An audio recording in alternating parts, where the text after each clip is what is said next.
আমি ছাত্র অবস্থায় একটি গরু দিয়ে খামার শুরু করি। এখন আমার খামারে টোটাল 8টা গরু। গত ঈদে আমি 11 লক্ষ টাকার গরু বিক্রি করেছি। এখনো আমার ফার্মে 8 থেকে 9 লক্ষ টাকার গরু আছে। আমি স্টুডেন্ট হাজল করতে পারি, আপনিও পারবেন। উদ্যোক্তা তৈরি হন, কিছু একটা করেন। আমার নাম মোহাম্মদ ইব্রাহিম হোসেন, গ্রাম আলীপুর, জেলা সিরাজগঞ্জ, থানা উল্লাপাড়া। আমি স্টুডেন্ট, এগুলার পাশাপাশি আমি গরু লালন পালন করি। গরু পালার চিন্তাধারা আমি যখন পড়াশোনা করি তখন থেকে একটু ছিল।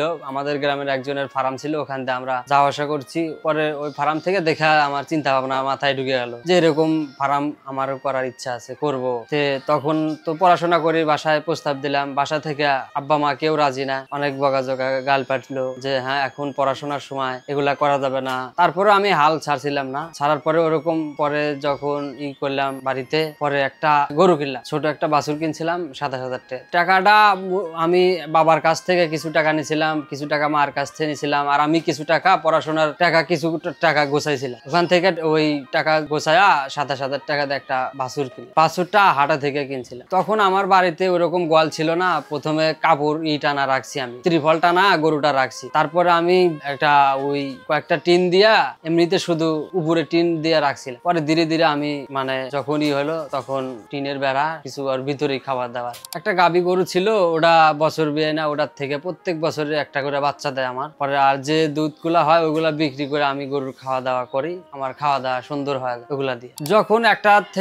যখন আমার প্রত্যেক বছরে একটা করে বাচ্চা দেয়া ধরলো, তখন আমার চিন্তা ভাবনা হলো এখন আমার খামার ভর্তি সময় লাগে না। পরে আর একটা কিনলাম, ওটার থেকে আমার মনে হয় যে সবগুলো আমার যেগুলা গরু আছে সব পালের, শুধু একটা গরু প্রথমে কেনা ছিল। হ্যাঁ, প্রথমে আমি যখন গরু বেচি তখন একটা ছিল যে আমার এত টাকা লাভ হয়েছে। পরে চিন্তা ভাবনা করলাম যে এরকম যদি আমার সবকিছু বাদ দিয়ে এত টাকা লাভ হয়, তাহলে আমি আরো 2টা গরু কিনি বা পালি, এরকম ভাবে চিন্তা ভাবনা ছিল। প্রথমে তো অনেক কষ্ট হয়েছে, আমার শখ ছিল। পরে আমি পড়াশোনার মাঝে স্কুল থেকে আসার পরে যাইতাম ঘাস আনতে, গরুর নাকি ঘাস এনে বিকেল টাইমে একটু গরুর খেলাধুলা কম করতাম, গরুর সাথে সময় দিতাম বেশি। এইভাবে মনে করেন যে আমার জীবন শুরু হয়েছে। এখন ওই যে আমি সকাল টাইমে মনে করেন যে ঘাস আছে, আমার ঘাসের চাষ করা আছে 2 বিঘা জমিতে। ওটা ঘাস নিয়ে আসে মেশিনে কাটি, মেশিনে কাটে আমি গরু খাওয়াই। 10টার দিকে পানি টানি খাওয়াই। খাওয়া দাওয়া সারাদিন কোনো খাওয়া দাওয়া নাই, গরু ঘুমায়। বিকেলের দিকে আবার 3টার দিকে আবার ঘাস কেটে আমি গরুকে খাওয়াই। এখন বর্তমান আছে 7টা গরু, ছিল আমার 9টা। ঈদের আগে বিক্রি করছি 2টা 11 লাখ বিক্রি করছি। গরুর বাজার একটু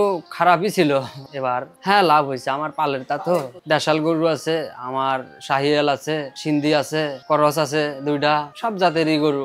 শুকনা খাবার খাওয়াই, এমনিতে ছোলা, ভুসি, গুড়া, ভুট্টা খাওয়াই, ভুট্টা ভাঙা, ভুট্টা মিক্সার করে খাওয়াই। আর এমনিতে মূলত ঘাস আর খড়। এরকম আমাদের গরুর ওরম তেমন কোনো অসুখ বিসুখ হয় না, কারণ আমরা সব সময় গল টল ঘর পরিষ্কার রাখি। সকালে উঠে মোটর চালা গল পরিষ্কার করে রাখি, তারপরে পানি খাওয়ান শেষ তখনও পরিষ্কার করে রাখি। প্রতিদিন আমি দুপুরে একবার করে সবগুলা গরু ঝাপা দিই। ঝাপানোর পরে ফ্যান আছে, ফ্যান ছেড়ে দিয়ে ধুই। সাধারণ কিছু হলে আমি নিজেই বুঝতে পারি, তখন আর ডাক্তারের কাছে যাওয়া লাগে।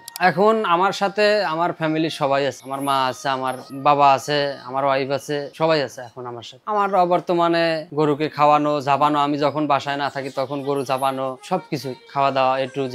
প্রথমে কেউ যদি নতুন খামার করতে চায়, ষাঁড় গরুর থেকে আমার এতে বকনা গরু কিনে সবচেয়ে লাভবান হওয়া যায়। কারণ বকনা গরু কিনলে পরে বছরে বিয়ান দেয়, ওটার থেকে বাচ্চা বৃদ্ধি হয়, যার কারণে তখন খামারটা বেশি হয় গরু। সেক্ষেত্রে প্রথম অবস্থায় দেয়া শুরু করা ভালো। আমি ওইরকম গাভীন গরু দিয়ে শুরু করি। আমার 2টা গাভীন আছে, আরো 2টা আছে।